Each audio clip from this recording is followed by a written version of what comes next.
الأهلي يبدع في شوط أول عالمي بذكريات أستاذ الفن والهندسة وكل حاجة الكابتن كولر أو مستر كولر مع النادي الأهلي في بداية الاتحاد المنستيري وفوزنا برضه 1-0. النهارده تروب بيبدأ مع النادي الأهلي أول ماتش ليه الحمد لله بفوز على إيجل نور البراندي البراندي 1-0 في أداء أول عالمي. في ماتش كتوتال في المصارعة اللي احنا كنا بنلعب بيها. لأ حلو، الراجل وقفته على الخط لأ حلوة الله يمسيه بالخير ريبيرو كان يعني عارف أنت. كأنه مش موجود. لأ لأ، أنا متفائل بالراجل ده حقيقة، أنا متفائل بغض النظر طبعا هو ما عملش ولا ليه بصمة في أي حاجة، لسه ما عملش أي حاجة طبعا في الماتش ده ولا ليه بصمة لسه.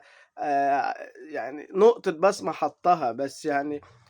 لأ ليه كاريزما، ليه حضور، ليه إن هو قادر إن هو لسه مش عارف اللعيبة بس بيوجّه اللعيبة، بيشوف الحاجات اللي ناقصة الteam بيقولها، يعني لأ، لأ في روح كده على الخط كنا مفتقدينها من أيام مستر كولر. فبداية خير بإذن الله، الحمد لله إن إحنا أهم حاجة فوزنا 1-0 في شوط أول، بإذن الله الشوط التاني في القاهرة برضه نفوز فيه بأداء مقنع، يعني إيه يرعب كده المنافسين بإذن الله. وبدايتنا بداية خير يا مستر ترُب بإذن الله.